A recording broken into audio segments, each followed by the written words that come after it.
We are tortured because it was believed the devil was in them. It was the devil that was driving them crazy. So in order to drive out the devil, they would beat the devil out of the person. They also had the witch craze. Although witches were not regarded as crazy, they were just witches. But they could have been women who were depressed because women's rights were not respected in the medieval period, and women lost property rights after their husbands died. So that could actually lead somebody to depression. But they were treated as witches and burned at the stakes. Foucault also talked about blood transfusion, even from a cow to a human being, as a way to cure the bad blood that was making the person depressed. In colonial America, a doctor theorized that Africans ran away from slavery frequently. We are suffering from a special type of mental illness that could only be cured by cutting off their foot. And this happened to Kunta Kinte in the novel Roots that was made into a movie. Because mental illness or depression was believed in medieval period to be caused by impurities in the fluids in the body, some healers actually recommended the eating of soap to go and clean the body from inside, and some recommended the eating of tar, coal tar, in medieval medicine. So we laugh at those things today because they are unscientific. Yet in the future, people might look back at the way we treat people with mental illness today and laugh at us, because in the future, what we call depression today might become normal. We may not treat it with medication anymore. We may just treat it with music, with fun, with more support from the society. Some medieval doctors will also douse the person who is mentally ill with water in order to cleanse the evil spirit. That is a form of exorcism which is still found in some religious traditions that try to drive the devil out of the person. So that is called the theory of demonology. If it is called by the devil, we got to try to drive the devil away.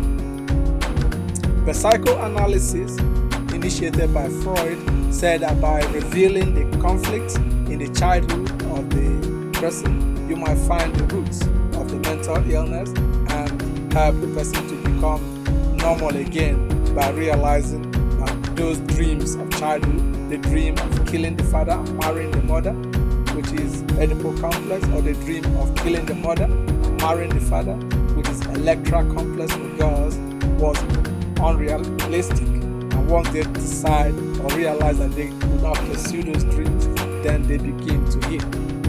The medicalization has also happened, where drugs like Prozac are prescribed to people who are depressed in the hope that it will balance their brains and they will not be depressed anymore. And social workers also offer, and psychologists, psychiatrists also offer counseling to people who are depressed or mentally ill.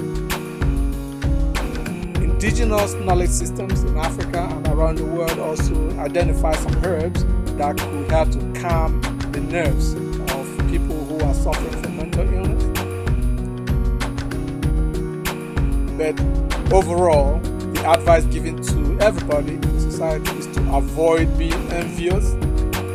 If you see somebody who's doing well, be happy for the person. Don't be envious, because the more envious you are, the more likely that you are going to be depressed. Be grateful for what you have and thank people who are trying to help you, rather than be jealous of them or be envious.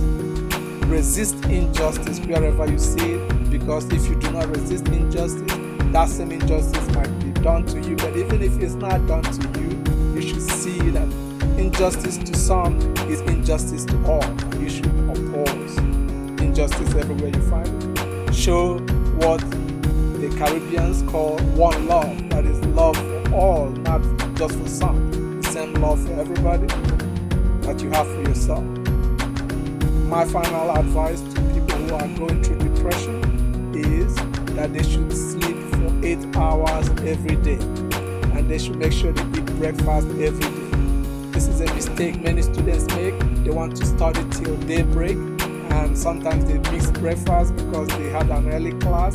That way you will never really have the mental stamina to face your studies or your business or your public administration or your sports. So sleep for 8 hours every day.